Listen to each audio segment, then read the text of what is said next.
Bonsoir à toutes et à tous. Nous sommes en live ce soir sur LinkedIn pour notre 4e jeudi live avec un invité de marque, comme d'habitude, mais encore plus prestigieux ce soir, vous allez comprendre pourquoi.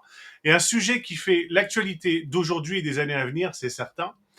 Le web 3.0, avec tout ce qui en découle, le métaverse, les NFT, la blockchain, les crypto-monnaies. Nous allons parler de tout cela avec notre invité Neil Robert dès maintenant. Alors, Neil, merci d'être là. Merci. Bienvenue.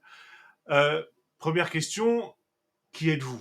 Que faites-vous dans cet univers avec votre jeunesse, avec votre talent et votre expérience déjà grande dans cet univers nouveau? Donc effectivement, je suis Neil Robert, le cofondateur et directeur des opérations de l'agence BEM Builders. Oui. Donc BEM Builders, c'est une agence métaverse. La finalité de toutes nos opérations sont donc d'amener les marques corporate dans ces mondes virtuels qu'on appelle le métaverse. Ça fait bientôt 2 ans qu'on accompagne ces marques-là dans les espaces virtuels. Tout a commencé quand, après avoir créé une agence de com en Asie pendant à peu près 10 ans. Comme classique. Ouais, plutôt comme classique. On était 3 associés et meilleurs amis. On a décidé, avec 3 autres associés qu'on connaissait aussi, de former à nous 6 justement cette première agence dit Metaverse. L'idée est assez simple, c'est que notre passion pour le monde virtuel, on le met en lien avec notre expertise du marketing pour justement permettre à ces marques-là, donc du monde corporate, de pouvoir apprivoiser les codes du virtuel. D'accord. Donc c'est la passion que vous avez pour le monde virtuel qui vous a amené là? Ou est-ce qu'il y a eu un déclencheur en autre? Non, il y a une passion à la base. Dans nous 6, on a soit des profils très geek, très tech, très marketeux avec une envie de toujours innover. Ça a été au bout d'un moment avec le digital, avec la réalité augmentée et puis maintenant avec tous les métiers du virtuel. Et puis la compréhension qu'on a aussi du Web 3, qu'on a vu finalement émerger et qui nous a semblé assez logique de pouvoir porter avec un discours assez simple, de démocratiser le sujet pour les marques qui étaient à la base des marques de notre portfolio d'agences traditionnelles, qui, on le savait, allaient vouloir justement pouvoir profiter de tous ces avantages qu'offre le Web 3. J'avoue que vous avez bien vulgarisé la chose parce que moi-même j'y connaissais rien et c'est grâce à vous que j'ai compris enfin Ah ouais, ce que sympa. c'était il y a quelques mois de cela. Merci. Donc Facebook a lancé en fait en quelque sorte le sprint dans ce nouvel univers en se renommant Meta. Donc le Meta, il y a le métaverse, la NFT, la blockchain. Est-ce que justement vous pouvez, sans en parler, parce que je sais que vous pouvez en parler pendant des heures, voire des jours, vulgariser qu'est-ce que c'est le métaverse, la blockchain, la NFT, tout ça? Est-ce que c'est une simple évolution du web ou une véritable révolution de notre monde réel et virtuel? Alors, je vais essayer effectivement de rendre le schéma assez simple de compréhension. On repart fin des années 90. Il y a la création, ce qu'on appelle le web, donc à l'époque seul, le web qu'on appelle maintenant en comparaison le web 1, qui était pour vous utilisateurs un espace dans lequel vous alliez consommer du contenu qui était créé et aussi la propriété de la personne qui avait le site en question. Donc vous alliez sur le site de quelqu'un qui vous proposait du texte ou de la vidéo et vous étiez là, consommateur, à lire les textes et regarder les vidéos. Le contenu était créé et appartenait au créateur du site. D'accord ? Okay. Fin des années 2000, avec justement ce qu'on appelle les réseaux sociaux, on a vu, on va dire en opposition, pas en opposition, mais en comparaison avec le Web 1, l'essor de ce qu'on appelle le Web 2. Où là, ce n'était non plus le créateur du site qui crée le contenu, mais nous, utilisateurs, qui créons le contenu, mais qui, finalement, en tant que contenu, appartenait au créateur du site. Par exemple, les réseaux sociaux, vous créez du contenu, vous le publiez, il ne vous appartient plus. Il appartient au créateur du site. D'accord ? Et effectivement, c'est pour ça quand on parle de la data qui est propriété, donc les GAFAM en l'occurrence. Le Web 3, c'est vous qui créez le contenu et il vous appartient. Enfin, si je puis dire. Oui. Le contenu qui est digital, vous en avez la propriété. Vous pouvez la prouver et elle est gravée dans ce qu'on appelle la blockchain et ça permet plein d'usages dont on pourra parler par la suite. Donc c'est en fait la comparaison entre le Web 1, le Web 2 et le Web 3 pour comprendre le Web 3. C'est une question d'appartenance, donc. Et, Ouais, de enfin, de propriété. propriété et Ouais. d'appartenance. Mais du coup, enfin, ça c'est la base de la chose, mais ça veut dire qu'on va pouvoir vivre en parallèle enfin, une autre existence, quelque part. Alors, peut-être qu'effectivement, on revient sur l'annonce de Facebook. Ouais. Ça veut dire que le métaverse, comme nous on le considère chez BEM Builders, existe déjà depuis quelques années. En tout cas, les initiatives pour la création de ces espaces virtuels existent depuis quelques années. Je vais casser l'ambiance, mais pour moi, le métaverse n'existe pas, ou pas encore. On va en donner une définition assez classique. Le métaverse, tel qu'il est exprimé, employé et médiatisé actuellement, c'est un terme qui définit en fait des espaces virtuels décentralisés. Et la notion de décentralisation, elle est exactement corrélée à ce dont je parlais précédemment, le Web 3, la notion de propriété. Un espace virtuel dont vous pouvez, vous, en tant qu'utilisateur, avoir en propriété une partie, ce qu'on appelle un terrain. Et vous avez peut-être vu passer ces annonces de marques ou de personnes qui achètent des terrains virtuels à des des prix très élevés d'ailleurs. Tout est relatif. Déjà. Effectivement. En tout cas, plus élevé qu'à l'époque et Oui. forcément moins élevé que demain. Ouais. Voilà, potentiellement. Donc, vous faites l'acquisition d'un terrain, il vous appartient. On est dans le schéma de ce qu'on appelle le Web 3. Il est vrai qu'il y a eu un coup de boost permis par l'annonce de Facebook qui s'est renommé Meta, donc bien évidemment inspiré du terme métaverse. Et là, en même temps que de médiatiser le terme, c'est créé l'amalgame qu'on peut faire, puisqu'il s'avère que Facebook, et avec des annonces encore récentes, n'a pas prévu de donner la propriété aux créateurs et aux utilisateurs. Ils ont annoncé récemment qu'il y avait, le ratio est un peu différent, c'est 47,5, 52,5, mais disons 50-50, le créateur redonnera 50% de la valeur à la plateforme. Donc on n'est pas du tout dans je crée et je suis propriétaire. Comme une commission. Comme une commission, d'accord. Donc est-ce qu'on considère à ce moment-là que Facebook joue le jeu de ce qu'on pourrait appeler les codes d'un monde décentralisé? En tout cas, nous, c'est pas notre parti pris et on se concentre de ce fait sur les plateformes virtuelles décentralisées. Ces plateformes-là, comme je l'expliquais, ont déjà été initiées dans leur création, dans leur façon de voir le jour depuis déjà de nombreuses années. On pense à Sandbox ou des Exactement, choses comme ça. Exactement, merci, ça fait plaisir de le citer. Hier d'ailleurs, The Sandbox faisait l'inauguration de leur nouveau bureau à Paris et l'équipe est remarquable. Et il y en a plusieurs des plateformes comme ça. Il y en a certaines qui tirent leur épingle du jeu de manière médiatique actuellement. On parle de The Sandbox, mais aussi de Decentraland, CryptoVoxel, OVR, renommé récemment Over. Donc ces plateformes-là, elles ont véritablement cette position de plateforme décentralisée. Vous pouvez faire l'acquisition d'un terrain, vous pouvez créer quelque chose qui vous appartient et vous pouvez, pour revenir sur la question initiale de est-ce qu'on va vivre dans le virtuel, vous pouvez avoir un mode de vie dans le virtuel qui est aussi libre que celui dans le monde physique par rapport à des actions très simples, interagir avec les autres, créer, échanger, vendre, si on parle par exemple des assets, travailler avec d'autres personnes. Donc finalement, c'est une certaine forme de monde où nous, à travers notre avatar, on va pouvoir vivre plein de choses nouvelles, mais dont les référentiels sont quand même ceux de notre vie dans le monde physique. Et vous m'aviez aussi avoué que chaque monde avait sa propre particularité. Un plutôt gaming. Alors effectivement, comme je l'expliquais, comme aujourd'hui, je ne parle pas du métaverse, mais de plateformes décentralisées. Est-ce qu'on peut dire des métaverses? Oui, ou alors des mondes virtuels décentralisés qui... Alors peut-être qu'on fait un petit pas en arrière. Le métaverse existera quand l'interopérabilité entre ces plateformes existera. C'est-à-dire quand, on va prendre l'exemple, je pense qu'il peut parler à tout le monde, je vais créer un vêtement digital, donc virtuel, pour habiller mon avatar. Quand ce vêtement-là, qui est ma propriété, je pourrai me balader d'une plateforme à une autre et continuer de l'utiliser, alors on sera finalement dans cette forme simplifiée de l'interopérabilité.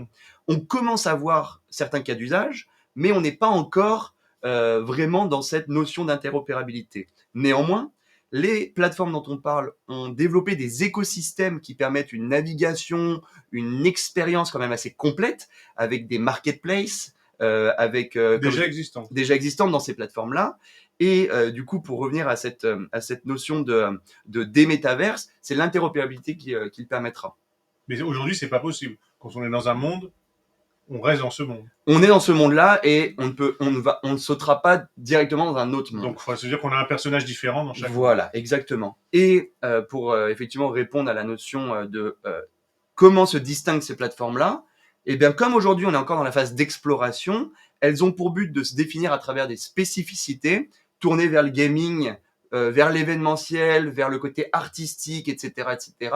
Mais ce qui est génial, c'est que du coup, elles explorent, elles façonnent un peu leur cible, leur communauté, et il n'y a pas de raison que demain, elles initient, quand elles seront beaucoup plus matures, cette forme d'interopérabilité. D'accord.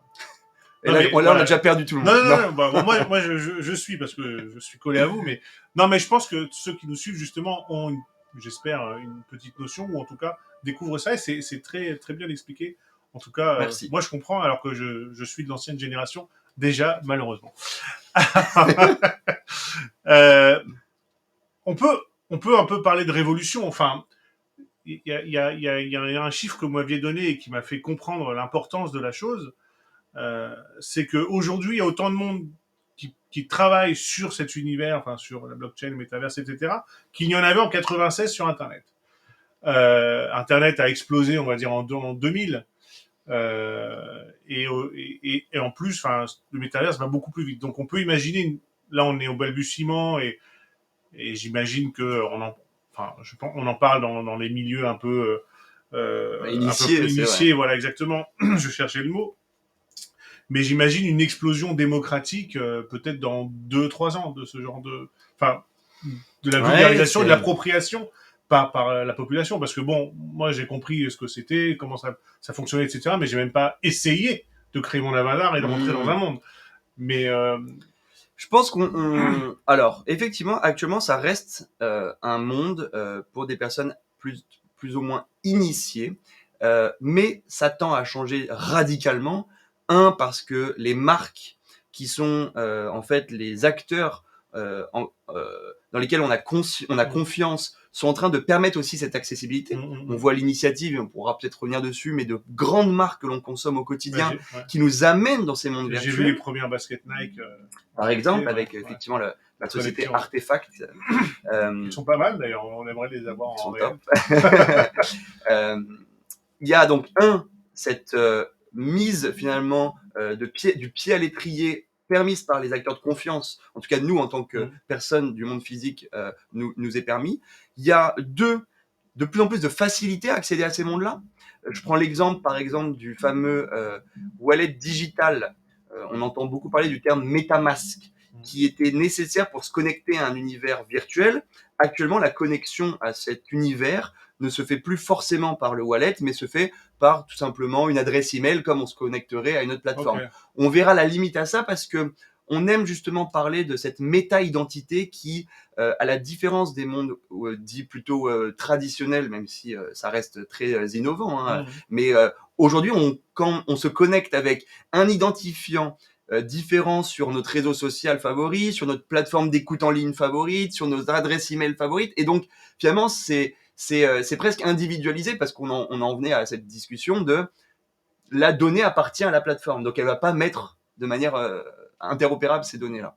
Or, demain, avec une seule méta-identité permise par ce wallet digital, vous pourrez accéder à toutes vos expériences, tous vos événements, toutes vos acquisitions directement. Mais ça, c'est pour donc effectivement cette partie identité. Pour, je sais plus quelle était la question. En fait, il y a plein de sujets, mais oui, pardon, l'accessibilité. Effectivement, je reprends le cours de la discussion. L'explosion, enfin voilà, l'explosion. Est-ce que ça va se démocratiser ? Bien sûr. Comme c'est démocratisé Internet. Donc la facilité d'accès, la démocratisation du sujet par les acteurs dans lesquels on a confiance. Il y a aussi, et je pense que c'est assez naturel, le fait que la génération, peut-être celle un peu plus jeune, qu'on a appelé longtemps les millennials, génération Z et autres, etc., bah, finalement, sont beaucoup plus à l'aise dans l'usage de ces nouvelles technologies. Donc, si on considère finalement qu'il y avait une révolution à utiliser les réseaux sociaux, pour elles, c'est très naturel que d'aller se balader dans un monde virtuel. Ça veut dire que Minecraft, pour les plus jeunes, à faciliter la chose. Mais oui, mais de toute façon, Minecraft, moi j'ai un petit frère qui a 10 ans, avec qui j'étais le week-end dernier. on commence à papoter de ça parce qu'on se retrouve sur cette passion commune, malgré nos 20 ans qui nous séparent. Mais il me parle de ça, il pourrait être à ma place ce soir et faire la conférence. Il est extraordinaire de connaissances sans forcément le savoir ou même en faire l'effort. Il est naturellement dans ces mondes-là. Donc pour lui, un skin sur Fortnite, des Robux. Enfin, mon fils qui a 12 ans, il me parle de NFT, quoi. Voilà. Donc c'est aussi ce qui va permettre, c'est-à-dire que ces personnes-là qui sont de la nouvelle génération vont être dans la facilité d'accessibilité et d'utilisation de ces nouveaux systèmes. Donc oui, ça va permettre aussi. Et puis, comme toute chose, on va comprendre l'utilité de tous les protocoles blockchain. Hein. Je parle pas seulement du métaverse, je parle de la puissance des jetons non fongibles, donc la traduction de l'acronyme Non-Fungible Token, qui sont donc les NFT, parce que c'est beaucoup plus que simplement une petite vignette qui se vend des millions. Non, c'est un usage et des multiples usages, mais qui vont faire prendre conscience aux marques, aux institutions et aux utilisateurs, mais du pouvoir incroyable. Et ça, pour le coup, je pense qu'on va trouver des intérêts à l'apprivoiser. C'est l'usage exclusif dans ces mondes-là, qui créera l'attirance et la démocratisation. Moi, j'aime dire, désolé parce que je vais partir sur un monologue, on va dépasser l'heure. Non, parce que moi, il y a une chose que j'adore, c'est que quand une marque nous approche, par nature, elle va inspirer son expérience dans le virtuel grâce à son expertise dans le physique. Et d'ailleurs, je ne mets pas en opposition virtuel avec réel. Le monde virtuel est aussi le monde réel. C'est juste qu'il y a le monde physique et le monde virtuel. Mais tout ça fait partie d'un monde réel. On est, nous, à la gestion de nos avatars dans le monde virtuel. Ouais. Et on est quand même... on reste dans le monde réel, puisqu'on est, bien évidemment, dans le monde réel. Donc, elles inspirent leurs expériences dans le monde virtuel par l'expertise qu'elles ont dans le monde physique. Je pense, et je leur dis assez tôt dans la relation, qu'il faut déconstruire cette manière-là de voir les choses et il faut construire une initiative dans le monde virtuel qui, je pense, très bientôt, inspirera en retour leurs initiatives dans le monde, notamment physique. Je prends l'exemple, mettons, d'un constructeur automobile. Okay ? On peut se dire, la facilité serait de penser la voiture pour une certaine forme d'adaptabilité dans le monde virtuel. Et un concept car pourrait arriver. On pourrait aussi se dire, on arrête de penser voiture, on pense mobilité. Mobilité dans le virtuel avec toutes les initiatives que ça représente.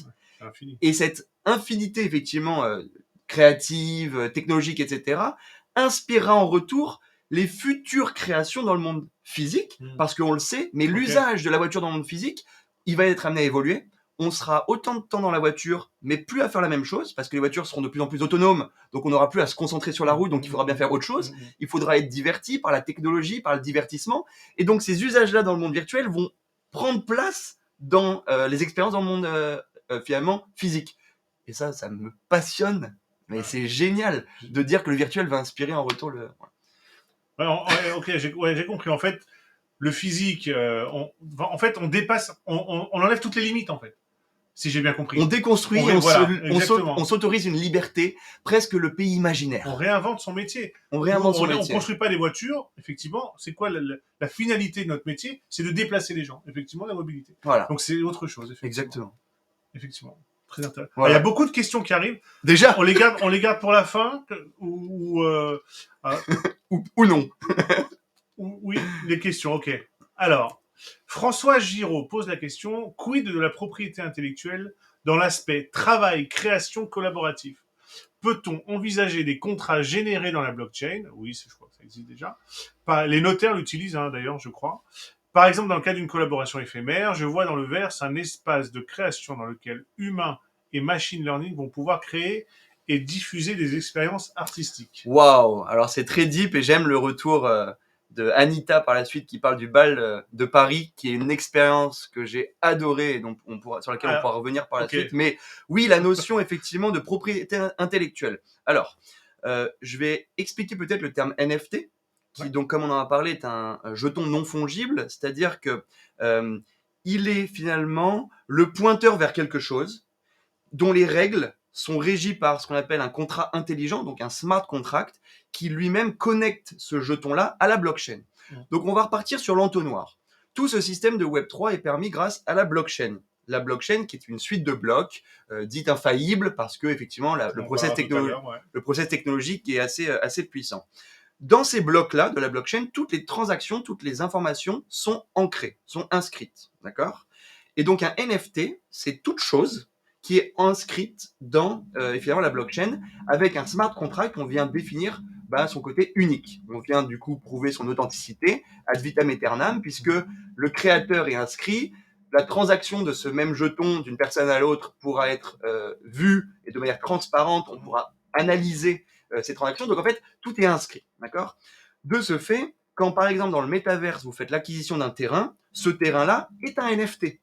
Vous en faites l'acquisition, donc vous êtes le propriétaire, c'est inscrit dans la blockchain, et demain, vous allez être finalement cette fameuse notion de propriété intellectuelle, on la retrouve de par le côté authentification de cette asset-là. Pour ce qui est de la propriété intellectuelle, j'aime aussi faire référence, je vous parlais tout à l'heure du Web 2, où on a vu dans le monde de la mode, beaucoup de jeunes designers tenter de réaliser des trucs très cool, des paires de baskets, des robes, les poster sur Instagram, taguer Nike notamment, ou une grande marque, et dire voilà, j'ai dessiné cette chaussure-là, qu'est-ce que vous en pensez ? J'aimerais bien travailler pour vous. C'est un cas pas forcément généralisé, mais c'est pour donner un exemple. Et bien demain, comme la propriété intellectuelle n'est plus au créateur, puisque c'est en fait au propriétaire du site que revient la propriété de cette publication, et ben la marque pourrait s'autoriser, et on le voit, il y a plein de marques qui vont essayer de justifier finalement d'être les propriétaires d'une direction artistique, d'un design et autres. Il y a d'ailleurs LVMH avec d'autres marques, le groupe Richemont, je crois, il me semble aussi Prada, qui ont ensemble constitué une blockchain justement pour cette traçabilité et de la propriété intellectuelle et des matériaux, et ensemble, elles trouvent un système justement pour finalement contrecarrer ce qu'on sait être un problème dans le monde du luxe, c'est-à-dire la contrefaçon, la notion de contrat, etc. Moi, j'ai compris un petit peu ce qu'était la blockchain et l'utilité de la blockchain qui n'est pas uniquement utile dans le métaverse. Les assurances, par exemple, les utilisent. Génial. C'est-à-dire, il y a un accident, et ben l'assureur, il va enregistrer la date de l'accident. Même nous, je crois qu'il y a même des assureurs qui proposent aux utilisateurs de le faire. Voilà, j'ai eu un accident à telle heure, à tel endroit. Voilà ma voiture, la photo, etc.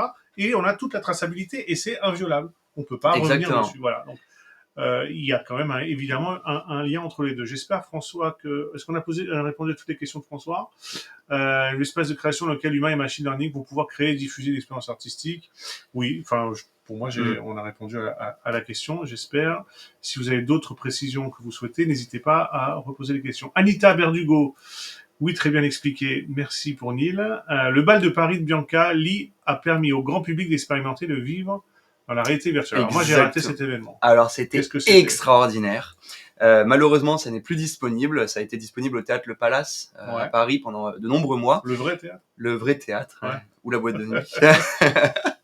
Alors, le bal de Paris, c'était une expérience effectivement créée par Bianca Lee, qui était une chorégraphie d'une 20 ou 30 ou quarantaine de minutes, où nous, équipés des capteurs qui permettent finalement un déplacement avec notre représentation dans le monde virtuel, et on était parti dans une balade onirique, magique, avec des danseurs, où on était plongé dans la réalité virtuelle. L'avantage, c'est que comme c'était en local, il y avait une notion de fluidité dans l'expérience optimisée, des graphismes complètement extraordinaires. On était vraiment dans un monde magique, c'était sublime. J'y suis allé 2 fois, pour tout vous dire, c'était extraordinaire.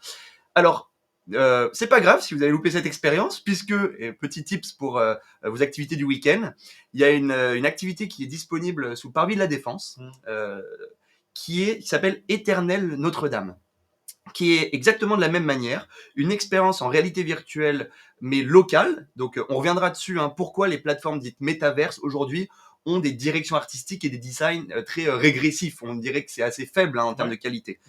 Pourquoi ? Parce que le côté online. Mais là, pour revenir sur cette expérience-là, vous allez dans cette expérience de Éternel Notre-Dame. On vous équipe de capteurs, etc. pour que votre représentation dans le monde virtuel soit optimum. Et vous êtes parti pour 40 minutes à travers toute l'histoire de Notre-Dame, de sa construction jusqu'à malheureusement la tragédie de 2019.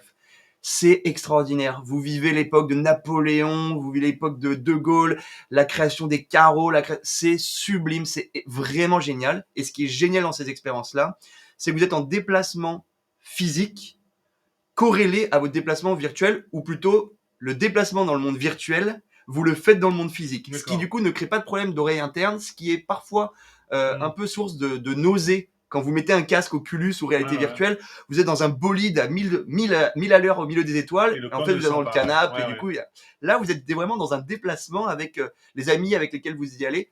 C'est génial. Éternel Notre-Dame, alors j'ai aucune participation dans ce projet-là, mais j'ai trouvé ça tellement magique. Donc ça, et les capteurs, c'est juste pour enregistrer les déplacements. C'était. Voilà, les capteurs vous permettent de. Ne donnent pas de sensation de toucher. Non, mais c'est tellement bien fait que parfois on monte parce qu'on va justement aller toucher les cloches, aller observer le clavecin, etc. Bah, c'est extraordinaire. Alors moi, je suis étonné qu'on n'entende pas parler de ces événements. Enfin, moi, peut-être pas assez. Peut-être pas. Pourtant, moi, j'essaie d'être un peu féru, d'être à l'écoute de toute la culture, donc, ne serait-ce que ce qui se passe à Paris culturellement. Alors les théâtres, les cinémas, les concerts, oui, mais ça, c'est encore confidentiel. Ils ont fait quand même un petit effort, et la preuve, c'est qu'il y a certaines personnes, je crois que c'est assez plein, et je crois qu'ils vont bientôt, c'est un ami qui me racontait ça, qu'ils allaient déplacer l'expérience et le mettre devant Notre-Dame. Ah ouais, ça serait génial. Ouais. Et c'est en plein air, non? Ce serait alors là l'expérience, non, elle est sous le parvis de la Défense. Ça s'appelle l'espace. Donc c'est l'espace, l'espace Grand Arche, quelque chose comme ça. Bah merci, j'irai. Exactement. Lisa Ducamp, est-ce qu'on peut aller se promener dans un monde méta gratuitement ou c'est payant? Excellente question. Alors les métaverses décentralisés dont on parle sont des mondes publics, accessibles par tout le monde. C'est justement cette démocratisation de l'accessibilité qui permettra finalement un peu cette révolution-là. Donc pour répondre de manière très concrète, c'est gratuit et vous pouvez aller vous y balader. Comme je l'expliquais, si on parle des principales plateformes comme The Sandbox, Decentraland, jusqu'à récemment, il fallait créer ce qu'on appelait le digital wallet, le MetaMask. Aujourd'hui, vous pouvez vous connecter, même en tant qu'utilisateur dit touriste, observateur, et déjà vivre une expérience. Donc oui, c'est complètement libre. C'est pas comme les Tamagotchi où il faut s'alimenter, sinon on meurt. Non, l'avatar est immortel. Ouais. Okay. Ça aurait pu être alors parfois l'expérience est tournée vers le gaming, donc on peut imaginer points de vie, etc. Mais oui. Vous naviguez dans tous ces mondes? Oui, alors nous on s'appelle un peu on se qualifie les agnostiques du sujet. Donc vous l'avez compris, nous notre activité, il est de démocratiser ces sujets. Moi j'espère que je ferai une belle preuve de notre métier en vulgarisant ces sujets-là ce soir, pour pouvoir accompagner les marques telles qu'elles soient dans ces mondes-là. Mais du coup, comme ces mondes-là, comme vous l'aurez compris, sont multiples et qu'il y a plein de plateformes qui existent, nous on se doit de toutes les comprendre. De pas avoir de parti pris, de toutes les maîtriser dans leur approche technologique, leur code, leurs spécificités, leurs avantages. Philosophique aussi. On aime beaucoup cette partie-là de réflexion. On pourra revenir dessus plus tard. Nos élucubrations sur les sujets de quel est l'usage demain du virtuel dans la mode et autres, ça fait partie de nos réflexions. C'est un autre sujet. Pour revenir sur effectivement l'accessibilité à toutes ces plateformes-là, oui, nous on essaie de les maîtriser parce que dans la relation avec une marque, on va commencer justement par définir la meilleure plateforme adaptée au code de la marque par rapport au code de la plateforme et créer cette corrélation-là. Donc on veut toutes les maîtriser. Et je donne souvent cet exemple, une agence plus traditionnelle, par exemple les agences social media, on sait qu'il en existe de nombreuses sur le marché de la com, aucune agence pourrait s'autoproclamer agence social media si elle ne connaissait que Instagram ou que Snapchat. Elle est obligée de comprendre tous les réseaux sociaux et tous les réseaux effectivement existants pour pouvoir justement aborder de manière la plus complète les expériences. Et ben c'est exactement ce qu'on essaie de faire, mais nous dans le monde virtuel. Ok, merci. On continue avec les questions de Giuseppe Militello, que je connais, qui est professeur chez nous. Comme dans le monde réel, le métaverse sera aussi accessible à un public non-voyant? J'imagine que oui. Alors c'est une excellente question. Je ne me suis encore jamais posé la question. Ok. Alors par nature, on est dans l'usage de ce que tous les sens permettent par rapport... Alors pas tous, mais on sait qu'il y a le son, tout du moins le son, donc ça veut dire qu'on pourrait être dirigé dans le monde virtuel avec les mêmes règles, les mêmes référentiels. il faudrait se poser la question de l'accessibilité, effectivement. Euh, on sait que la vue reste finalement le sens le plus activé dans une expérience de réalité virtuelle, puisque en fait c'est à travers les yeux qu'on va recréer un espace. Ouais. Donc à partir du moment où on n'a pas la vue, il faudrait se poser la question de comment cette navigation est possible, même si on pourrait très bien imaginer être plongé dans un monde, vous baladez en mentionnant gauche-droite ou même avec le toucher en l'indiquant sur le clavier ou sur la télécommande, et puis on peut peut-être sous forme de notification audio, avec sous forme de radar, vous dire personne à telle distance, rentrer en interaction, et puis ensuite la discussion se fait, vous avec une certaine forme de dictée orale pour discuter peut-être à l'écrit. Donc il n'y a pas de raison pour moi que ce soit pas possible. Ouais, alors peut-être pas aujourd'hui, mais effectivement c'est peut-être un sujet d'avenir. Exactement. Et j'invite tout le monde, donc tous ceux qui nous regardent, à regarder un film qui moi qui m'a fait comprendre pas mal de choses. C'est un des derniers Spielberg qui s'appelle Ready Player One. Je pense que c'est le film de référence si on veut un peu comprendre ce qu'est le métaverse. Où, outre les lunettes et les manettes qu'on peut avoir, il y a des combinaisons complètes qui peuvent transmettre le toucher et il se passe beaucoup de choses. Bon, c'est une dystopie, donc ça n'a pas forcément but de rassurer, même si je trouve que c'est assez extraordinaire. Les conséquences, effectivement, les conséquences de l'existence de cet univers-là n'est pas bien pour le. Mais bon, en tout cas, ça vulgarise pas mal la chose et les possibilités sont possibles. Voilà, exactement. Encore une question. Donc, Emmanuel Adejoumola. Donc, si je comprends bien, c'est presque comme le plateforme Second Life. C'était les prémices Second Life. Exact. Alors eux, incroyable, on ne sait pas vraiment pourquoi. Alors moi, je suis pas forcément aligné avec tous les détracteurs qui vont venir justement dire ça a pas bien marché, etc. Non, ça a été un succès incroyable aujourd'hui. Même si ça n'a plus du tout l'aura que ça avait, ils ont su maintenir un chiffre d'affaires extraordinaire. Ça a été une boîte. Oui, en fait, ça, effectivement, c'est plus du tout la plateforme à la mode. Et c'est vrai que c'est presque comme si c'était finalement passé dans l'ombre des nouvelles plateformes qui apportent justement un peu cette nouveauté. Mais oui, Second Life, moi je pense, était, il y a déjà 15 ans, je pense, c'était déjà les prémices de ce qu'on retrouve aujourd'hui dans les plateformes dont on parle. Voilà. Encore une question. Eh ben, disons que ça passionne. J'en étais persuadé, Neil. Charles, Mabou, les puissances de calcul de nos ordinateurs sont-elles assez élevées pour avoir une émulation réaliste du monde réel dans le monde virtuel? C'est exactement ce dont je parlais. L'expérience locale qui est proposée lors du bal de Paris de Biancali ou Éternel Notre-Dame, c'est parce que c'est en local que c'est maîtrisé.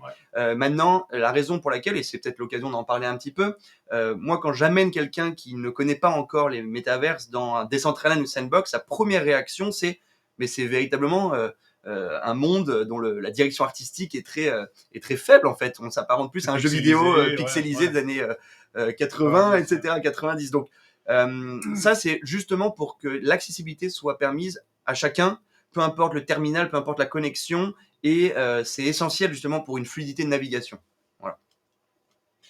Ouais, en gros c'est en fait le graphisme, en tout cas le réalisme sera bien meilleur quand le débit sera fois 1000, j'imagine, par rapport à ce qu'on a aujourd'hui. Bien sûr, on estime à 600 milliards, je crois, l'investissement dans les métaverses pour créer ce monde-là. C'est un marché qui vaudrait 600 milliards dans quelques années. Et sur ces 600 milliards, on jouera pas à 1 million près, hein, bien sûr, mais mettons que 2/3 de ces 600 milliards soient dans l'investissement de ce qu'on appelle le hardware. En fait, toute la notion, justement, peut-être connectée à cette question de Charles, des ordinateurs. Quand on voit que Facebook, on a compris que c'était pour moi pas un métaverse, mais en tout cas, on peut parler de monde virtuel néanmoins, fait le rachat de sociétés aussi précises que celles qui créent des lentilles dans lesquelles les systèmes viennent recréer de par la performance des sensations à travers la vue extraordinaire. Donc, il y a plein de choses qui sont à travers justement l'acquisition des plateformes qui jouent le jeu de développer le hardware pour l'expérience.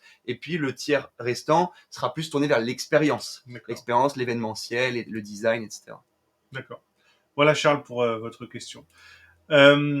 Hormis ce qu'on a évoqué tout à l'heure par rapport à l'inviolabilité et le côté historique très strict de la blockchain, est-ce qu'il y a des conséquences déjà perceptibles, immédiates du métaverse dans notre quotidien d'une personne lambda?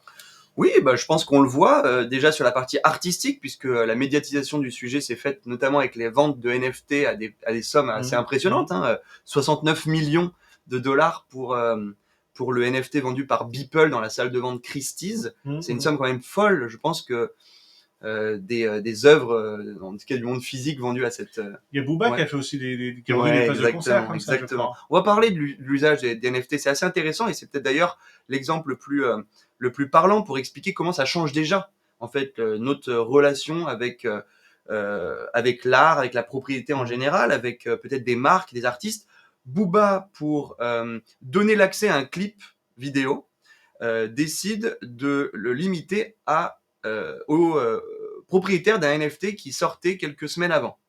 Donc en fait, on est dans une relation où pour accéder à quelque chose, il faut l'acquisition du NFT. Ce NFT qui n'est pas seulement un pass d'accès, bien qu'il soit aussi un pass d'accès, donc l'accès à ce clip vidéo, le sera aussi demain comme une opportunité de prouver son engagement vers l'artiste, et l'artiste en retour donnerait, par exemple, il expliquait, donner peut-être des tickets privilégiés lors de ses concerts ou des mises en vente plutôt en avance, peut-être des avantages futurs, peut-être du merchandising, etc., etc. Donc, en fait, c'est plus une connexion entre la marque ou l'artiste et l'utilisateur comme une preuve d'engagement d'un côté et comme une opportunité de fidélisation de l'autre. Ouais. Voilà. Alors qu'avec un ticket de concert, ouais.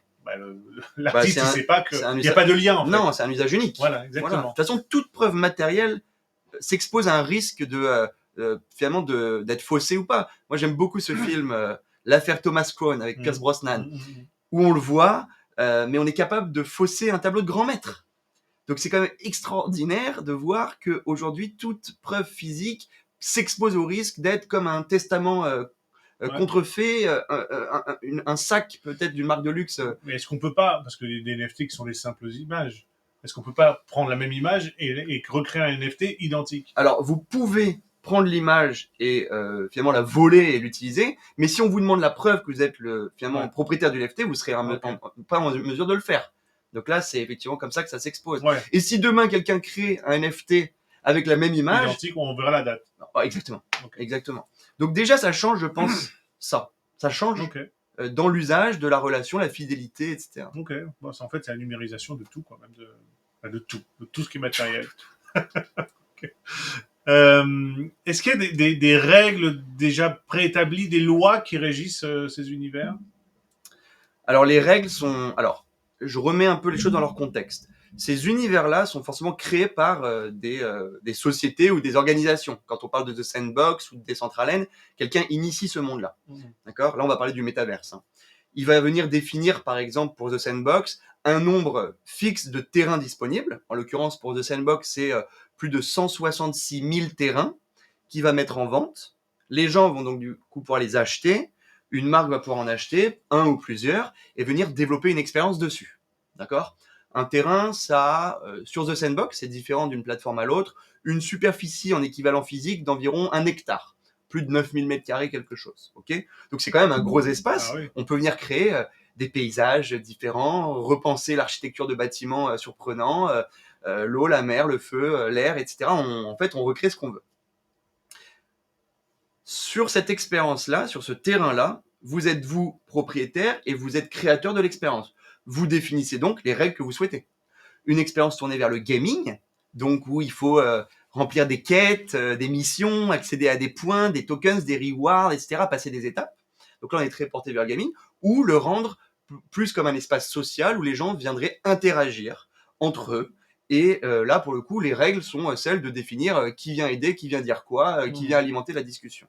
Donc ça, c'est pour les règles de l'expérience que vous proposez. C'est ce qu'on appelle le UGC, donc User Generated Content. Vous êtes, vous, créateur du contenu que les autres utilisateurs vont pouvoir expérimenter. Merci. Donc ça, c'est les règles de l'expérience. Et puis, il y a les règles, finalement, de la plateforme elle-même, qui en vient finalement à donner accès à ce qu'on appelle pour The Sandbox un game maker. Vous allez pouvoir créer, par rapport à ce qu'eux ont défini, toute une accessibilité à la création visuelle, artistique, d'interaction, etc., etc. Après, j'imagine que cette question-là qui est posée, ou peut-être que toi tu poses, c'est est-ce qu'il y a des règles par rapport aux risques qu'on peut retrouver ? Je sais qu'il y a quelques mois, il y a eu, je crois, une preuve d'harcèlement dans un métaverse. Alors les gens se disaient oui, mais alors ça veut dire... Et en fait, effectivement, on est dans la phase d'exploration. La plateforme, il me semble que c'était sur la plateforme de Facebook, met en place ce qu'ils appellent comme une protection de distance, où on ne peut pas approcher si on le souhaite, on peut se mettre dans un bouclier et l'interaction n'est pas possible à plus restreinte que 50 mètres, mettons. Voilà. Donc en fait, ces modes activables sont possibles. Et puis il y a la notion de data. Alors, moi, ça m'intéresse tout particulièrement parce que effectivement, je trouve ça passionnant de pouvoir reprendre enfin le pouvoir et la propriété de nos données. Mais on peut imaginer que tout ça soit finalement sujet aux mêmes règles qui ont été mises en place ces dernières années. Il y a des règles hyper importantes, RGPD. Il y a le DSA, l'institution européenne a mis en place Digital Service Act qui prévaut pour toutes les sociétés de services dans le digital et ça, je pense que ça jouera aussi le jeu. Enfin, ça sera mis en place Oui, de la même de raison. toute façon, c'est un nouveau monde. Donc, C'est un nouveau monde. à l'origine du monde et des civilisations d'aujourd'hui, il y avait pas de loi. Donc, Non. il a fallu les créer en fonction du comportement des humains. Donc, Voilà. c'est ce qui va se créer aujourd'hui. Et peut-être créer les lois de manière communautaire, c'est-à-dire faire finalement participer la communauté dans la distinction, dans la définition de ces nouvelles règles par rapport à ce qu'elle pense être le plus approprié. C'est moi ce qui me plaît beaucoup dans la notion de décentralisation de la gouvernance. On appelle DAO, une société ou une institution qui est gérée de manière décentralisée et autonome, où en fait la gouvernance est remise entre les mains de chacun. Si par exemple on achète un terrain, on peut imaginer être donc en partie propriétaire de la plateforme générale et donc d'être en partie responsable de l'évolution de l'ensemble et donc de gouverner avec les autres propriétaires pour la définition. On sera chacun politicien dans son propre monde. Politicien, je ne sais pas si le terme est adapté, mais en tout cas, on sera dans la capacité de venir exprimer son avis et de voter, etc. Okay. Bah, c'est une très bonne chose. Vous avez une idée j'imagine que oui, du nombre d'utilisateurs au global, enfin combien d'inscrits et d'utilisateurs actifs dans chacun des mondes ou au global?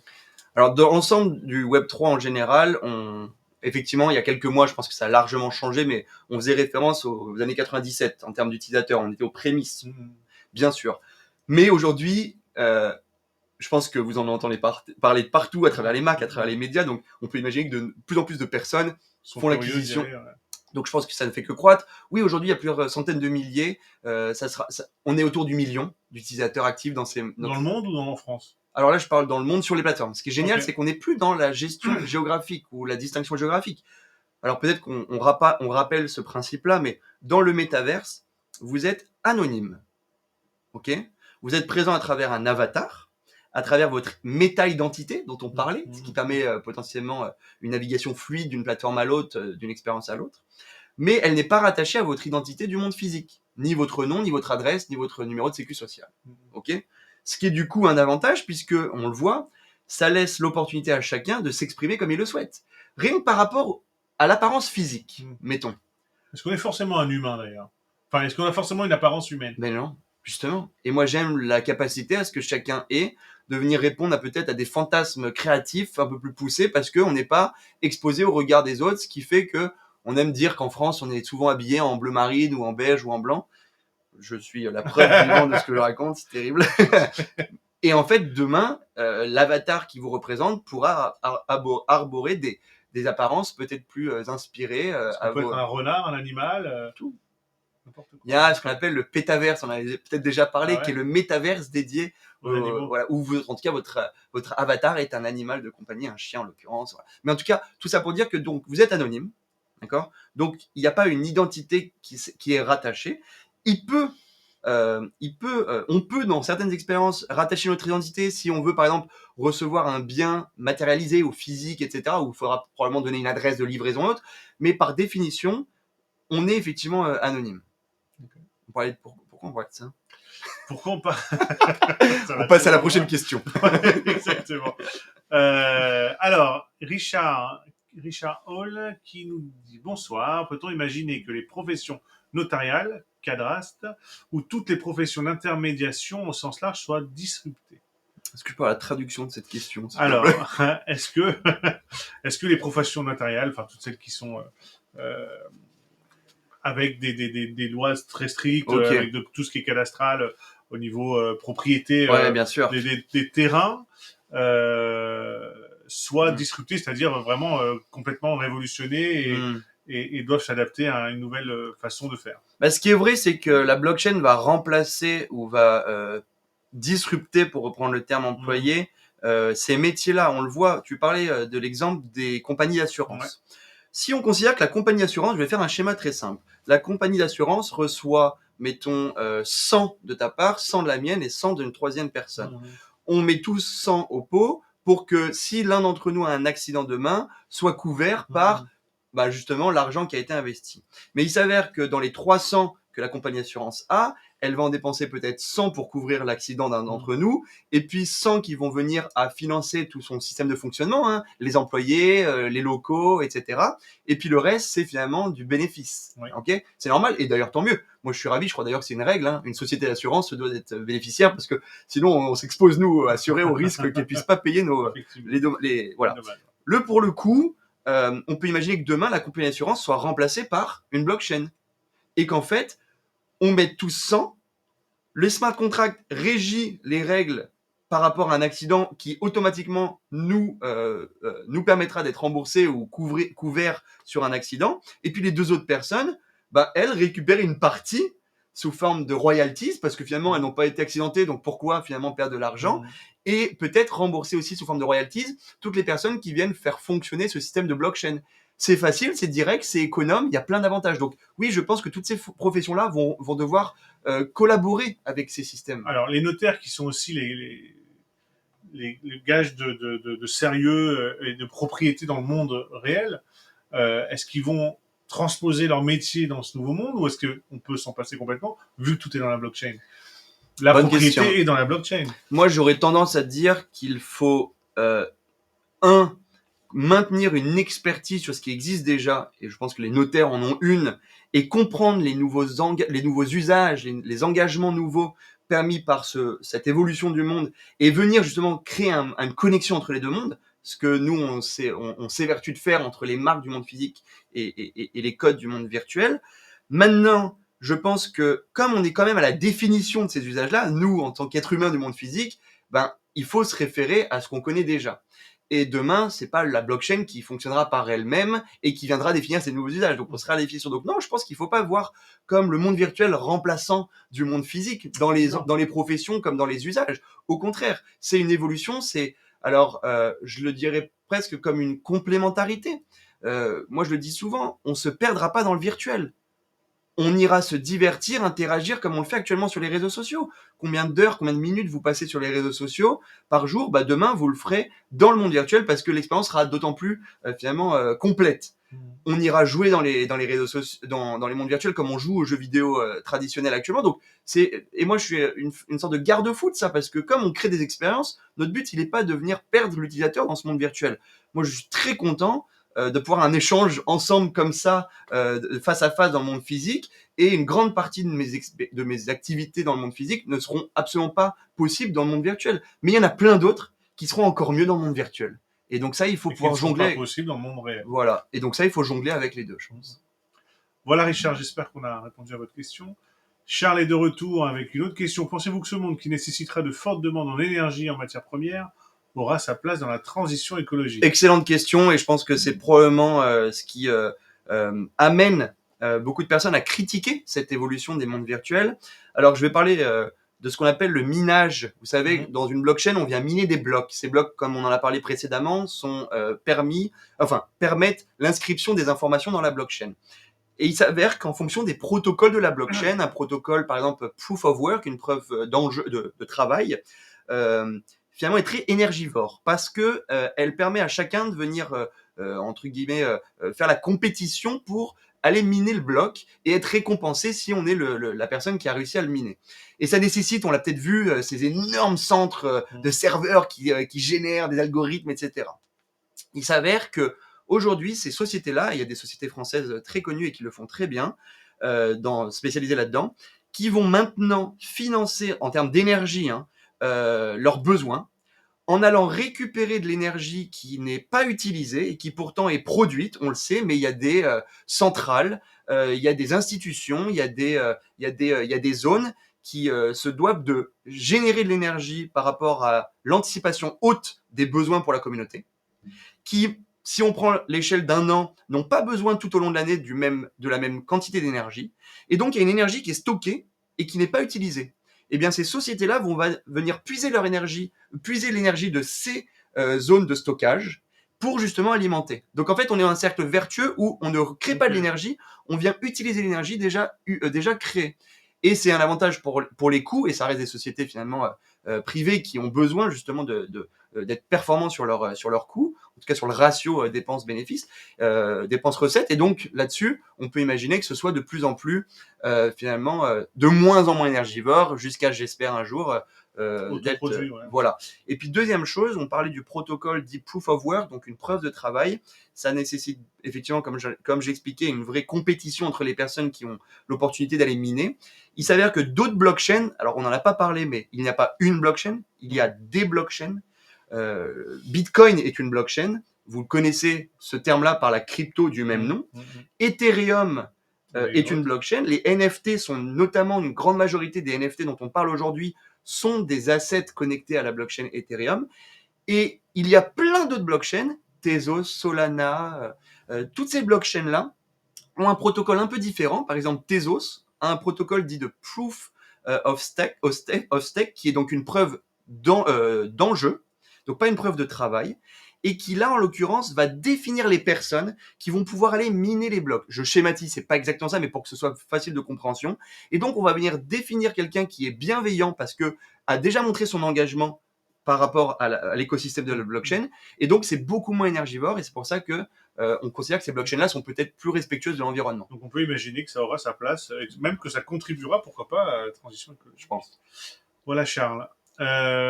Bon, rapidement, il y avait le sujet de l'héritage avec le titre de propriété. Est-ce que c'est quelque chose qui est déjà anticipé ou... Oui, je crois que certaines startups ont abordé ce sujet-là. Il s'avère que demain, comme vous êtes anonyme derrière votre portefeuille et que votre portefeuille est la place dans laquelle se trouvent vos cryptos, vos assets, vos investissements en propriété digitale, eh bien, on peut se poser la question, si demain vous mourrez, qui récupère l'accès à ça? Et c'est vrai que, pour l'instant, on peut imaginer, d'ailleurs, on le dit souvent, hein, vérifiez bien et quand on crée un MetaMask, un portefeuille digital, hein, un des plus connus qui est le MetaMask, plus de 20 millions d'utilisateurs, alors on vous donne une phrase de 12 mots, ce qu'on appelle la seed phrase. C'est une phrase de 12 mots, des mots random, qu'il faut bien garder parce que si demain vous perdez votre mot de passe, c'est la seule manière de pouvoir générer un nouveau mot de passe. Okay, il y a plein d'histoires de personnes qui ont perdu leur seed phrase. Ils avaient quelques bitcoins ou quelques ethers, et puis aujourd'hui, malheureusement, mais ça c'est pour le côté un peu fait d'annonce. Voilà. Pour revenir sur le sujet effectivement de la notion de qui aura cette transition-là exactement. Non, pour l'instant, effectivement, vous êtes le seul propriétaire, et à moins de donner ses identifiants, etc. Maintenant, il y a plein, et j'en ai entendu parler, je ne serai pas en mesure de rentrer dans le détail de ce sujet-là, mais oui, il y a plein de sociétés qui ont pensé cette notion d'encapsulation des données qui soit directement au moment où vous n'êtes plus actif, transmis à quelqu'un d'autre, et donc de pouvoir permettre cette transmission. Les notaires ont un rôle à jouer là-dedans. Hein. Je pense qu'il faut qu'ils y réfléchissent, si ce n'est pas déjà le cas. Exact. Alors, on n'est pas complètement dans le métaverse avec ce que je vais vous dire, mais il y a la guerre des pixels qui a eu lieu sur Reddit. Exact. À qui ça appartient en fait? À qui est le propriétaire de tout ça? Bon, alors là, c'est un peu différent. Effectivement, on en a beaucoup entendu parler parce que certains politiques, des sociétés d'assurance ou même de santé, etc., sont fait un plaisir de venir commenter et mentionner.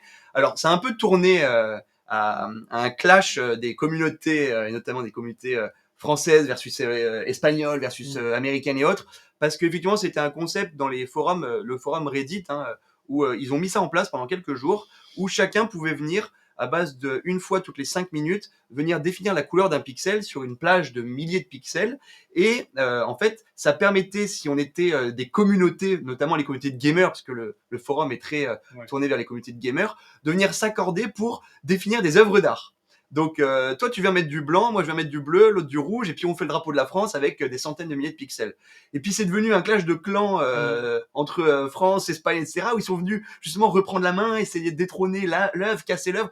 Alors, c'est devenu complètement médiatisé, c'était très drôle à observer, c'était passionnant de voir l'esprit communautaire. En tout cas, ça faisait véritablement mention à comment les communautés sont très soudées entre elles et viennent ensemble définir des rôles, etc. Ça reste quelque chose qui est sur un forum, qui n'est pas du tout connecté, comme on en parlait, à la blockchain et autres. Donc, si la question est, est-ce que demain on peut imaginer une guerre des terrains comme on a une guerre des pixels? Alors non, parce que comme on en parlait, tout est inscrit dans la blockchain, tout est prouvé, pardon, et tout est authentifié. Ok. Alors, justement, ça rejoint la prochaine question, qui rejoint la triste actualité d'Ukraine, où il y a une guerre de territoire. Est-ce qu'une guerre est envisageable, une guerre de territoire est possible, en tout cas imaginable, sur ces terrains virtuels? Alors, je pense que, comme on en a parlé, la notion de transparence et d'authentification permet de ne pas venir remettre en question le propriétaire du terrain et autres, puisque tout est ancré dans la blockchain. Et c'est finalement la plus belle preuve d'authenticité et d'authentification et de la rareté et de la propriété. Oui, mais après, enfin, la guerre de territoire vient justement de façon violente bousculer ce qui est déjà établi. Donc là, j'imagine que la violence dans ce monde-là serait du piratage ou des choses comme ça. Alors effectivement, on peut imaginer ça sous forme de est-ce qu'on peut venir hacker le système et reprendre la propriété d'un terrain.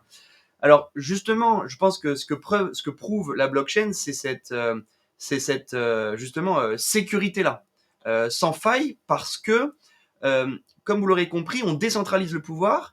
Une transaction émise sur une blockchain sera validée par des noyaux de gouvernance. Et c'est comme si, on le schématise, des centaines de milliers d'ordinateurs venaient valider oui ou non la transaction en fonction des données qu'elle a en référence. Donc en fait, on ne pourra pas décider qu'un gouvernement dise oui ou dise non à une initiative bienveillante ou pas si bienveillante que ça, parce qu'en fait là, c'est la communauté qui viendra, sans pourtant qu'elle se connaisse, décider à son juste titre de gouvernance et de propriété de la décision. Alors, j'ai entendu parler de hacking, moi, déjà, sur le... Ah bon? sur le singe virtuel, là, du Bored Ape. Oui, alors, sur OpenSea. Ouais. Ok, alors, je t'explique. Ouais. Alors, effectivement, il y a quelques semaines, il y a ce qu'on appelle les Bored Apes, ces singes qui se vendent aujourd'hui des centaines de milliers, voire qui sont des NFT, bien évidemment, qui sont des images artistiques. Hein. C'est maintenant une grande communauté. Hein. Le projet évolue et ça devient quelque chose d'assez extraordinaire. Ils ont récemment lancé leur propre métaverse, notamment. En tout cas, la possibilité d'acheter des terrains dans ce qui sera leur espace virtuel. Ils participent à la création de films. Il y a même des restaurants aux États-Unis qui sont à l'image de ces Bored Apes. C'est une vraie communauté, hein, ce qu'on appelle les Bored Ape Yacht Club, BAYC pour l'acronyme. Et demain, ce sera le Walt Disney, en fait, un peu du Web 3. Okay. Bon, ça c'est un autre sujet, mais ces singes-là, donc des collections de dizaines de plusieurs milliers de singes, individuellement se vendent très cher aujourd'hui parce que ce sont ce qu'on appelle les OG, donc les personnes early dans la communauté. Donc il y a cette notion aussi d'être aux prémices d'une évolution, et ça se vend des centaines de milliers, voire des millions, d'accord ? Et il y a aujourd'hui donc des marketplaces, comme pourrait l'être Amazon dans le monde physique, enfin certes digital, mais nous là sur là on achète nos assets à usage du monde physique, qui recensent plein de NFT. C'est-à-dire que vous pouvez, comme toute plateforme dit marketplace, venir vendre, créer, acheter, vendre et transactionner des NFT, d'accord ? Et le problème là vient pas du hacking de la blockchain. En fait, ce qui s'est passé, c'est que d'ailleurs la communauté avait déjà mentionné ça dans les forums OpenSea, comme quoi il y avait potentiellement une faille dans la corrélation entre le prix d'achat le prix de vente sur le front-end et la référence au prix qui pouvait venir être changé. Et en fait, ce qui s'est passé, c'est qu'ils ont joué sur cette petite faille-là en se référant à un tarif mentionné sur une autre marketplace et changer le prix et venir l'acheter à ce prix-là qui a été faussé. Inférieur, du coup. Et du coup, forcément inférieur, et la personne l'a tout de suite revendu ensuite pour s'acheter d'autres choses, etc., etc. Donc en fait, c'est un kick du Web 2. Ouais, exactement. Pas du Web 3. Ouais, exactement. Okay, exactement. Voilà. J'espère que vous avez compris aussi. En tout cas, tu prouves que tu as très bien compris la différence. Ok. Une idée d'un prix de terrain dans ces mondes. Enfin, combien coûte l'unité, c'est l'hectare, donc. Alors non, ça c'est pour The Sandbox, mais l'unité c'est une unité, c'est un 1 par 1, donc voilà, c'est un LAN. C'est 16 mètres par 16 mètres sur Decentraland. c'est 96 mètres par 96 mètres sur Sandbox. Ok. Sur CryptoVoxel, ça dépend Ok. s'il y a la vue mer ou pas. Ok. Voilà. Alors, est-ce qu'on est déjà dans des prix astronomiques ou c'est Alors, accessible tout est relatif, mais oui, aujourd'hui, c'est finalement corrélé sur le prix de la crypto de la plateforme qui, aujourd'hui, peut venir... oui, un terrain, aujourd'hui, se vend aux alentours de 10 000 $. 10 000 $. Ok. Sachant que, est-ce qu'une grande marque, si Nike voulait être présent, s'il est déjà est-ce qu'il y a besoin d'un seul terrain, enfin, ou d'une Tout est unité? possible, comme je l'expliquais, avec Ouais. un hectare de superficie, on peut déjà faire quelque chose de Ouais, génial. ouais, ouais. Ok.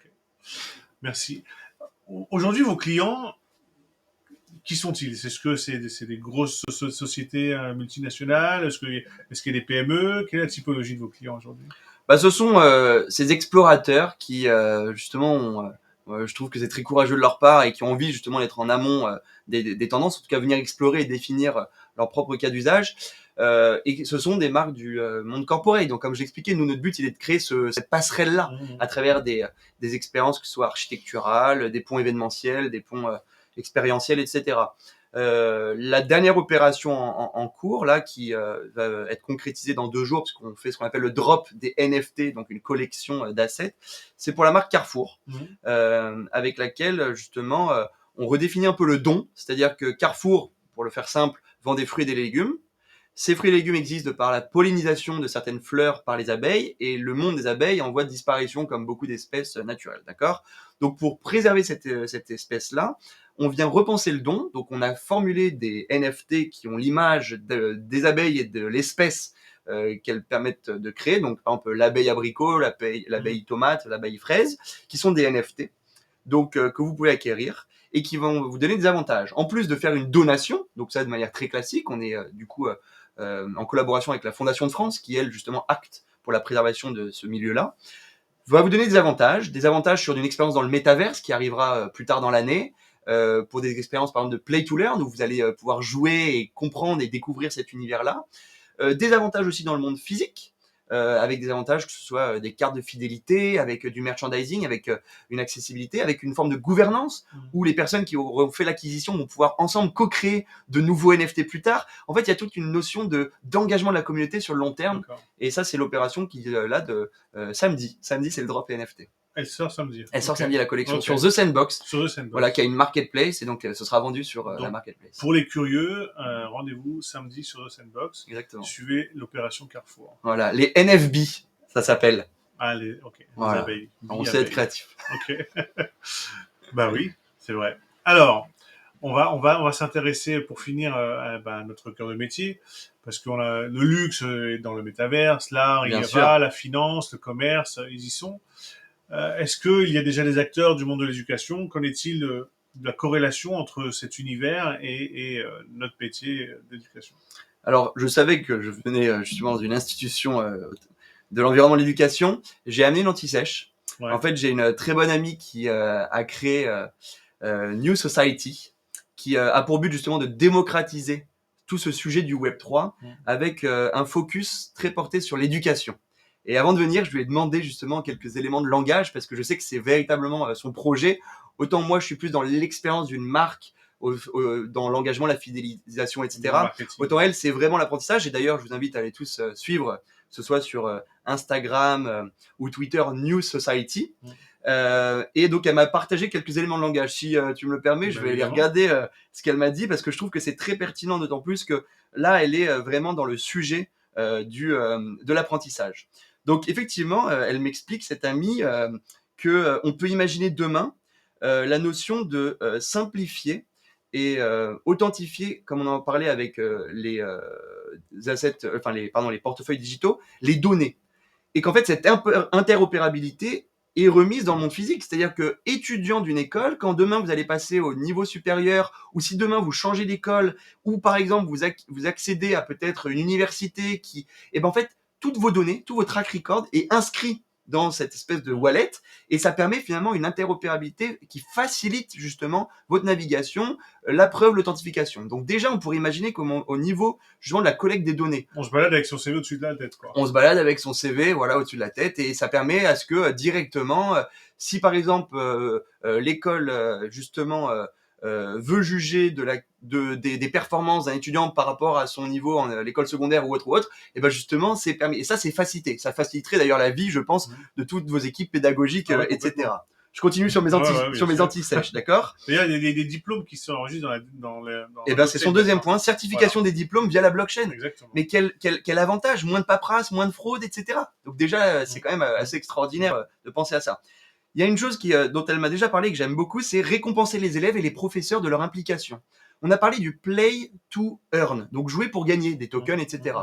On a parlé du play to learn, apprendre par la notion de gaming.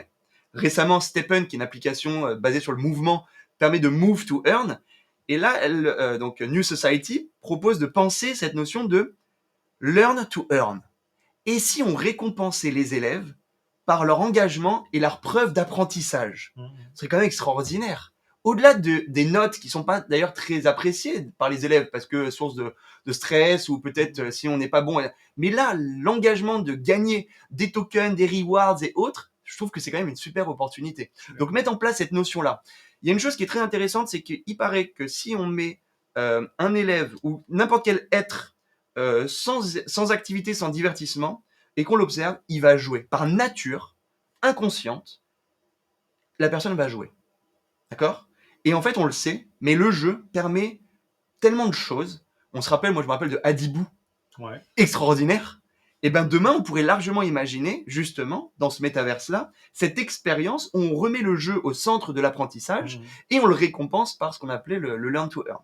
Donc, ouais. Non, c'est fini? Non, j'en ai d'autres. Allez, on y va? Ouais, allons-y. Elle fait un travail remarquable et je trouve que c'est cool et justement on va la consulter. De Vous travaillez ensemble?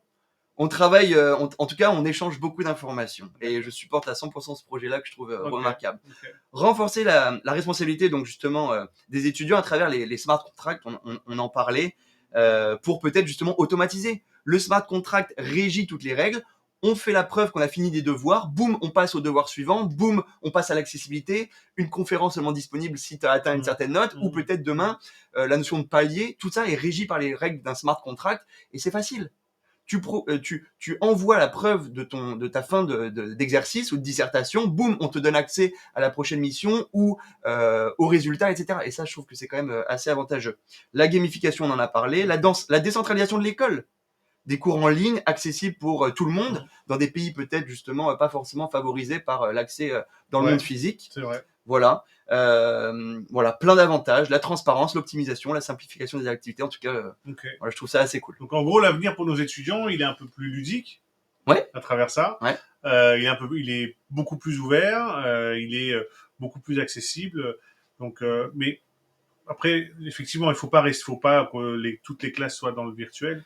Non, le protocole, le système intègre ce Web3. Maintenant, on va pas demain être tous dans le virtuel et c'est tout aussi simple et tout aussi convivial d'être dans une salle.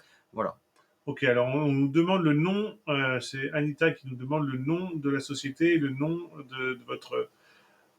donc c'est alors nous on est BEM Builders, donc Brand Experience. Ok, c'était celui de Neil ou de... Je vais donner les deux. Non, de toute façon, je vais donner les deux. Évidemment, on va les conclure par ça de toute façon. Exactement. Allons-y. Donc nous sommes BEM Builders, donc BEM.builders. BEM ça veut dire BEM qui veut dire Brand Experience in the Metaverse. Donc en fait on est les constructeurs d'expériences dans le Metaverse pour les marques. BEM Builders. Et effectivement, ce dont je parlais, c'est New Society, donc N3E, donc le 3 référence au Web 3 et le E inversé, New Society en anglais. Ok, on va y jeter un œil. Exactement. Alors, il n'y a plus de questions. Ça fait plus d'une heure qu'on parle. Déjà. Et ouais, déjà. Donc on va conclure, si vous le voulez bien. Donc en conclusion, bon, moi j'ai ma petite idée. C'est une mode, ce métaverse, ou c'est l'avenir? C'est plus qu'une mode, on va le prouver, je pense. C'est l'avenir. C'est l'avenir qui est déjà présent. C'est l'avenir qui est déjà présent. Et je pense que plein d'initiatives montrent que c'est quelque chose de tangible, quelque chose de très efficace et qui permet à tout niveau l'inspiration, le côté magique de ces mondes-là, mais aussi l'usage beaucoup plus concret dont on vient de parler à différents niveaux. Donc voilà, il faut se préparer. Il faut pas rester campé dans ces positions pour les plus vieux d'entre nous dont je fais partie. Oh non, c'est... n'importe quoi, le contact, je privilégie, parce que moi, c'est quand j'en parle autour de moi, c'est ah non, mais ça veut dire qu'on va plus voir les gens, ça veut dire que ça y aura plus de contact, etc. Non, enfin, c'est quelque chose qui va s'additionner. Internet, on n'imaginait pas la place que ça aurait aujourd'hui. Aujourd'hui, combien de temps on passe sur Internet et c'est au cœur de toutes les organisations, Exactement. soit professionnelles ou personnelles. Netflix en fait partie. Enfin, tout le monde, enfin, c'est une démocratisation. Ça passe par Internet. Donc, en 90 ou en 95, on disait oh, bon, Internet laisse tomber, on allait à la bibliothèque et on lisait des livres et on achetait les CD. Voilà, Ouais. donc en 20 ans, il y a eu toute cette révolution et je pense que dans même pas 5-10 ans, on en sera, enfin, le Web 3 aura autant de place qu'Internet a aujourd'hui Exactement. dans notre société. Neil Robert, je suis ravi de cet échange. Moi aussi, merci. Merci à vous d'avoir accepté. Je sais que votre emploi du temps est très chargé et c'est international. On a eu beaucoup de mal à caler cette date. Je vous remercie aussi pour l'intervention que vous avez fait auprès de nos étudiants parce que Neil a donné des cours à nos étudiants et il leur a fait faire des projets et apparemment ça C'est leur a, chouette. voilà, pour des étudiants qui ne connaissaient pas grand chose au Web 3, ils ont pondu des projets qui étaient très innovants et très Remarquable. remarquables. Voilà, donc merci pour votre implication. On va faire des choses ensemble. Je pense qu'on va faire appel à vos services parce qu'on veut être parmi les premiers dans Avec cet plaisir. univers. Voilà, et au plaisir de se rencontrer et ça ne tardera pas. Ça marche. Merci pour l'invitation. Avec grand plaisir. Et merci de nous avoir suivis. Je sais pas si je suis encore en ligne. Je suis encore en ligne, pardon. Allez, salut. C'est vrai que là, on était dans notre bulle. Je l'ai oublié nos auditeurs et j'imagine qu'ils ont été nombreux vu le nombre de questions qu'on a eues. Merci de nous avoir suivis. J'espère que ça a été aussi passionnant pour vous que pour moi. Et que ça vous a appris, ouvert l'esprit sur ce Web 3, sur l'avenir qui nous attend, l'avenir radieux, j'en suis persuadé. Et à très bientôt pour un jeudi live qui est déjà programmé. Il n'est pas programmé, donc il aura lieu courant mai ou en juin. On a déjà quelques invités en tête. Rendez-vous bientôt. Merci de nous avoir suivis. Vous pourrez faire passer cette vidéo qui va être enregistrée évidemment sur LinkedIn. On va la mettre aussi sur YouTube. Donc voilà, cet entretien fort intéressant est à partager. Merci encore et à très bientôt. Merci.